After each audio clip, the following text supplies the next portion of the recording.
बहुत बहुत स्वागत है आपके अपने YouTube चैनल लैबटेक कुमोद पर। मैंने 2 दिन पहले एक वीडियो अपलोड किया था और वो all India institute of medical sciences का ओल्ड क्वेश्चन पेपर था, उसका पूरा सॉल्यूशन था, कैसे पेपर सेट होता है कैसे नहीं। उसी का दूसरा पार्ट मैं आपको 51 से 100 क्वेश्चंस लाने जा रहा हूं ताकि आप अपने आप को देख सकेंगे किस प्रकार के क्वेश्चंस पेपर आते हैं, चाहे वो सेंट्रल रिक्रूटमेंट एग्जामिनेशन हो, RRB हो, या फिर आपका MPSB ग्रुप 5 का लैब टेक्नीशियन लैब असिस्टेंट का पेपर हो। तो चलिए मैं जल्दी जल्दी आपको करा देता हूं कैसे क्वेश्चंस आते हैं, कैसे आप एलिमिनेट करोगे बाकी ऑप्शंस को और कैसे आप सिली मिस्टेक्स को मिनिमाइज करेंगे।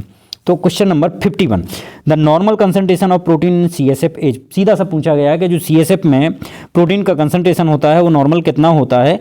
तो नॉर्मल होता है 15 से 45 mg/dl, और यहीं अगर ग्लूकोज का आ जाता तो आपका हो जाता 40 से 80 mg/dl।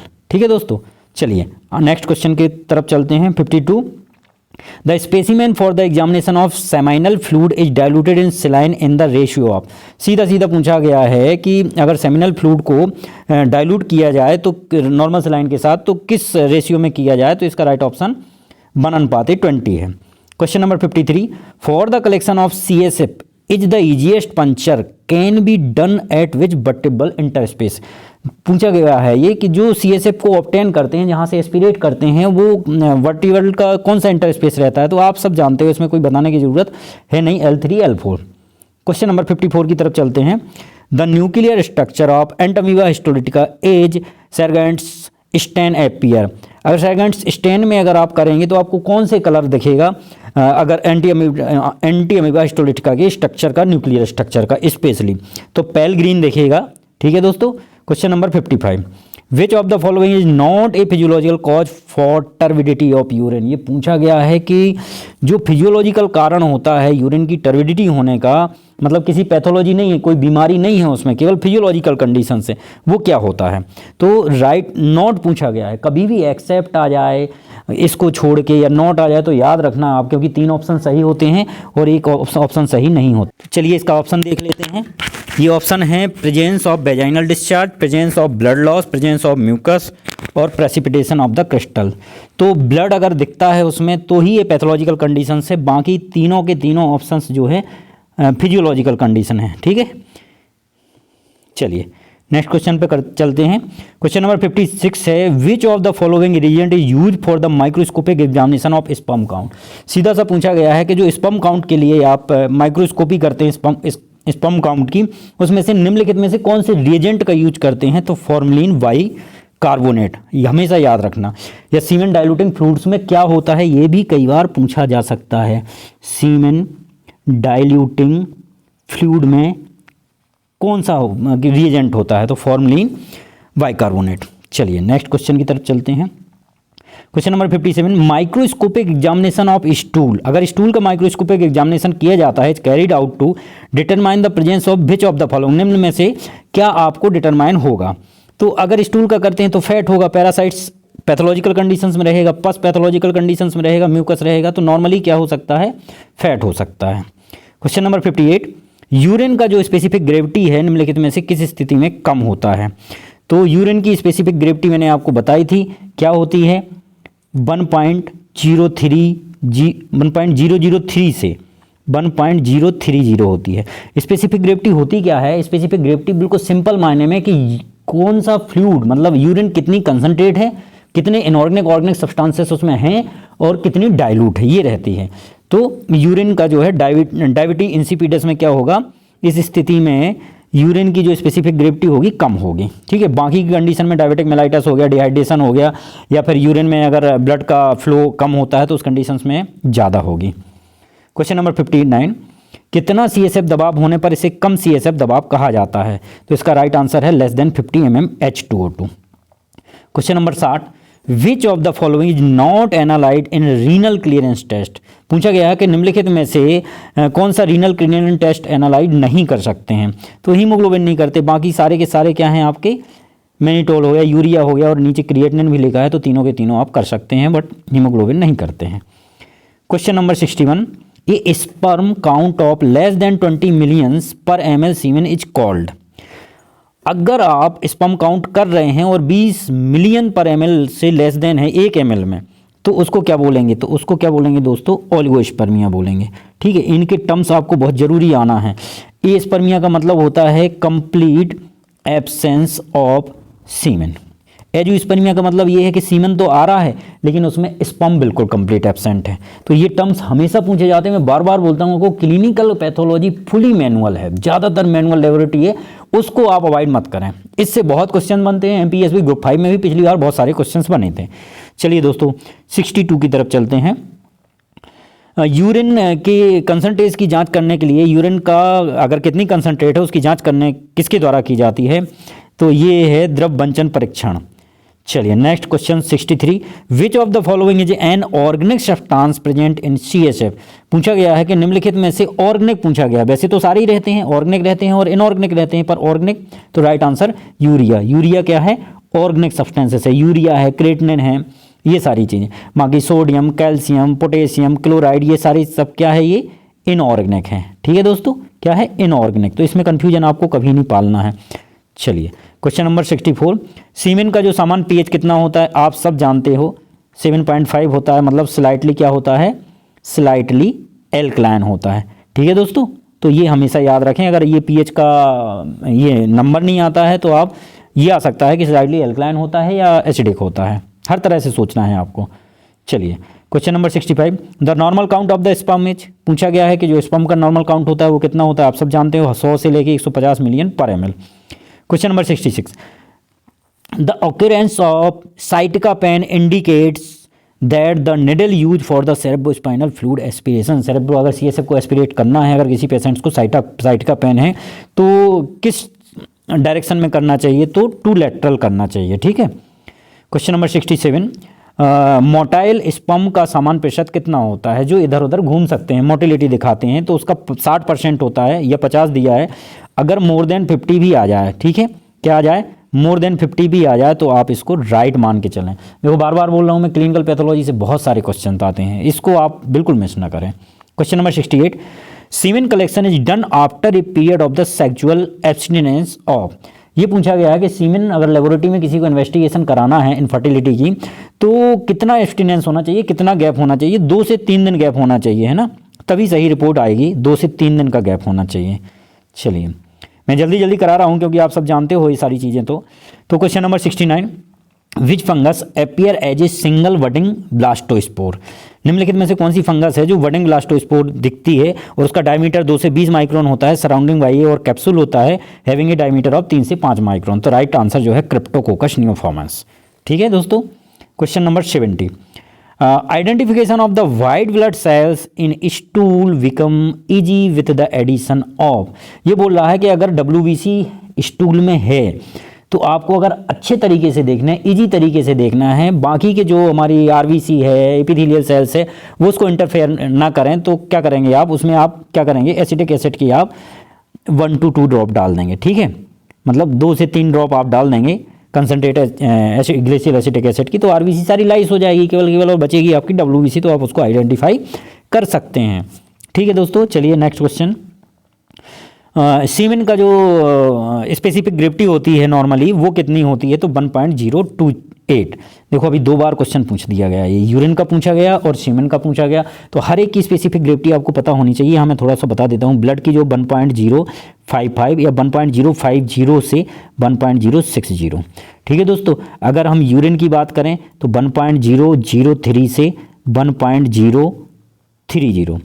अगर मैं CSF की बात करूं तो 1.005 से 1.008। मतलब सिंपल सी बात है, ब्लड की क्यों है, क्योंकि मैंने पहले ही बताया आपको कि कितना ज़्यादा उसमें ऑर्गेनिक सब्सटेंसेस हैं, तो ब्लड में तो सब कुछ होता है ना, और कितनी ज़्यादा डाइल्यूट है उतनी उसकी कम स्पेसिफिक ग्रेविटी होगी। तो देखते जाइए, अब ब्लड हो गया, फिर ब्लड के बाद नंबर आ गया सीमेन का, सीमेन के बाद आ गया यूरिन का, यूरिन के बाद आ गया CSF का। ठीक है।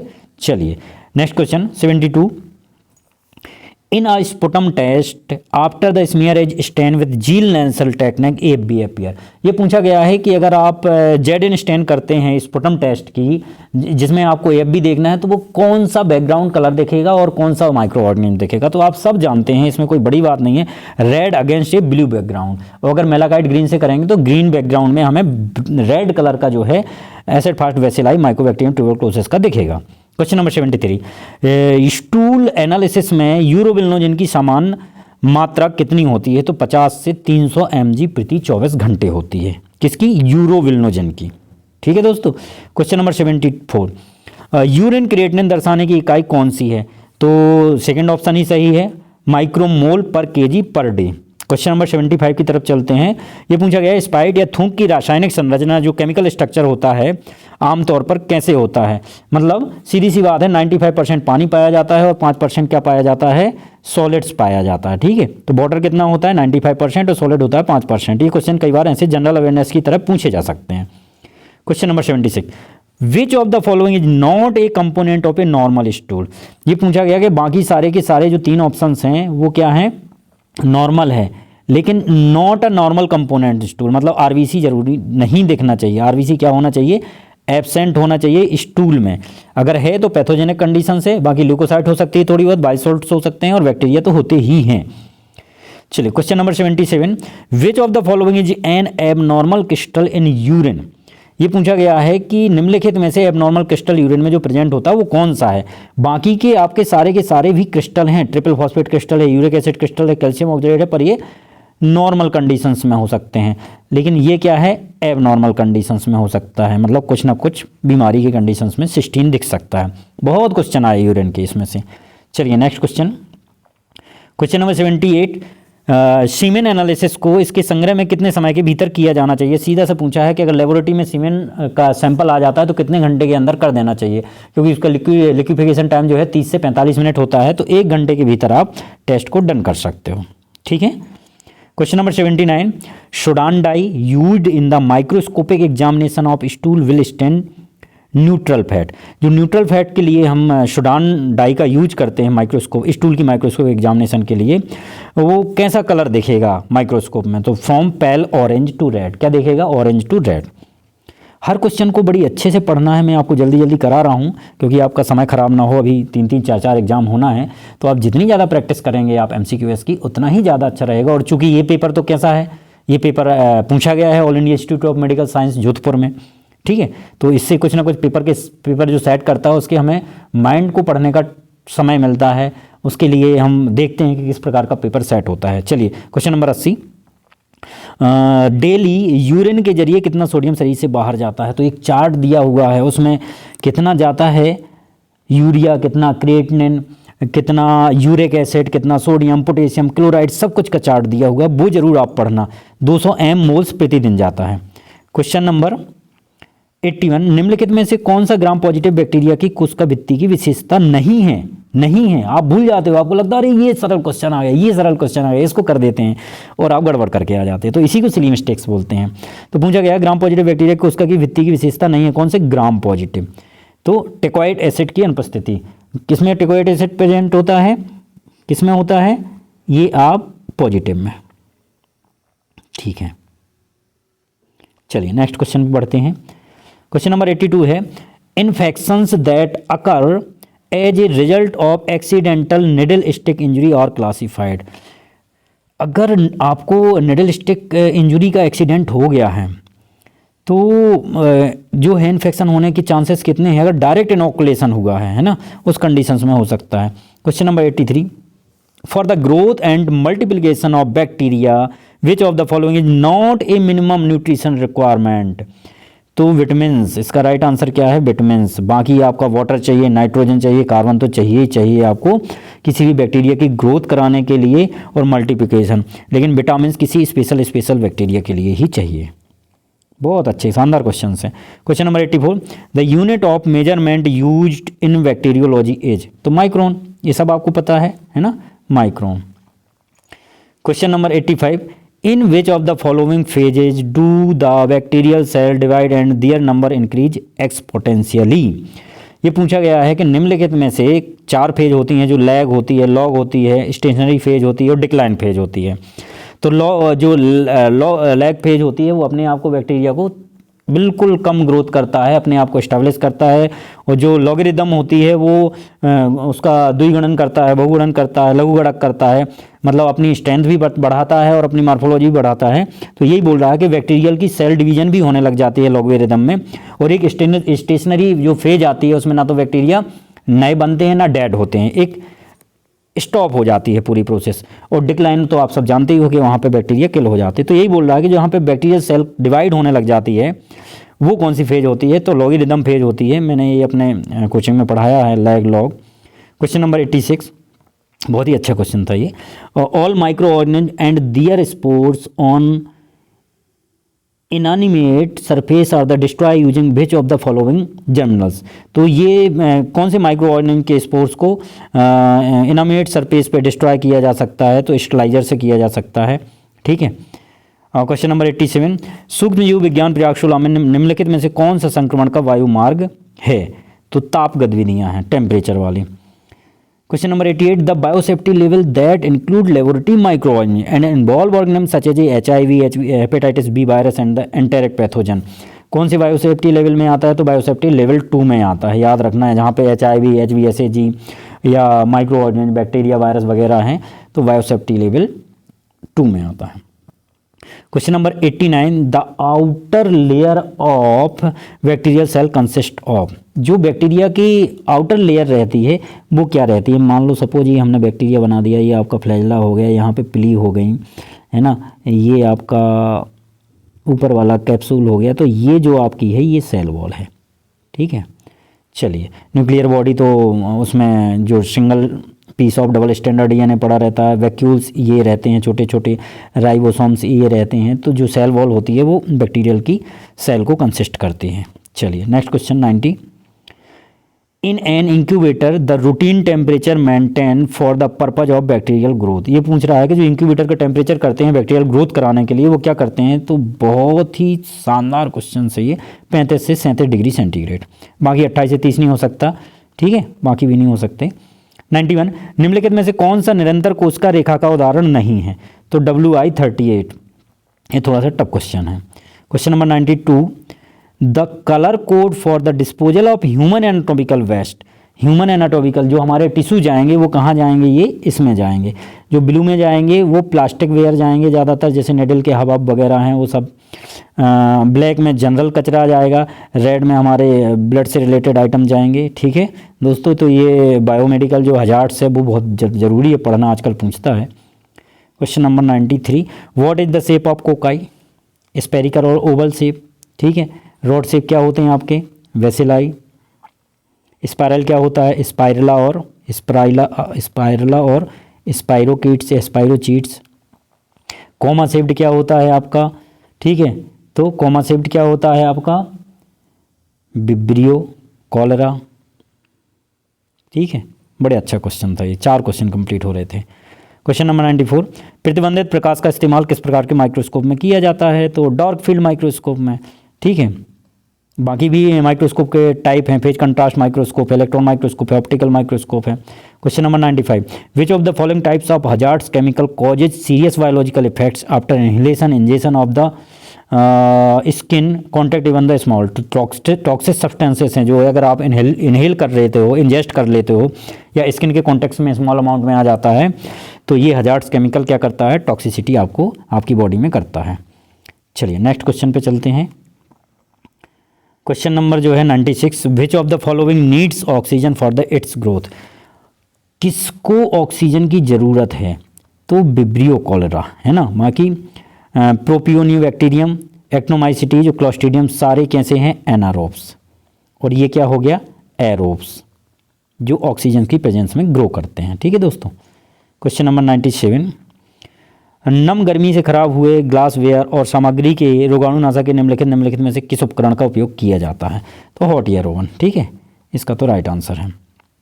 ऑटोक्लेव, तो वन ऑटोक्लेव आप जो करते हैं वो करते हैं 121 डिग्री सेंटीग्रेड और 15 LVS प्रेशर पे करते हैं। स्टरलाइज, उसमें स्पोर सारी चीज़ें किल हो जाती हैं। ठीक है, इंक्यूबेटर का काम होता है इंक्यूबेशन कराना 37 डिग्री सेंटीग्रेड पे, तो hot air oven is right answer. Question 98, निम्नलिखित में से बैक्टीरिया की कोशिका का मुख्य घटक कौन सा होता है, तो सबसे ज़्यादा मात्रा में क्या पाया जाता है, पानी पाया जाता है मुख्य घटक। बाकी चीज़ें भी पाई जाती हैं, लिपिड्स होते हैं, प्रोटीन होते हैं, पॉलीसेकेराइड्स होते हैं, लेकिन पानी जो है सबसे ज़्यादा पाया जाता है। Question number 99, an electron microscope is used for the examination of, तो dead and dry objects, living bacteria नहीं देख सकते, वेट फिल्म नहीं देख सकते, लिविंग हेल्मेंथ्स नहीं देख सकते। क्या देखेंगे आप? इसमें देखेंगे आप डेड एंड ड्राइड ऑब्जेक्ट। चलिए दोस्तों, आज का लास्ट क्वेश्चन मैंने आपको जल्दी जल्दी करा दिए हैं। निम्नलिखित में से कौन सा चिकित्सा सूक्ष्म माइक्रो ऑर्गेनिज्म में प्रयुक्त ऊतक संवर्धन का एक प्रकार नहीं है? तो सेरीकल्चर। बाकी सेल कल्चर कर सकते हैं, एक्सप्लांट कल्चर कर सकते हैं, ऑर्गन कल्चर कर सकते हैं, लेकिन कोष कीट पालन नहीं कर सकते हैं। ठीक है दोस्तों, तो ये आज का आपका वीडियो था, ये सेकंड था। अभी थर्ड और फोर्थ में लाऊंगा, आपको जल्दी जल्दी करा दिया, ज़्यादा डिस्कशन मैंने बताया नहीं, इसलिए कि आप सब जानते हो, पढ़ते हो, इससे आपका जो है कॉन्फिडेंस लेवल बहुत अच्छा होगा और सिली मिस्टेक्स को मिनिमाइज करेंगे। तो मेरे चैनल को ज़्यादा से ज़्यादा शेयर करें और सब्सक्राइब करें दोस्तों। Thank you friend.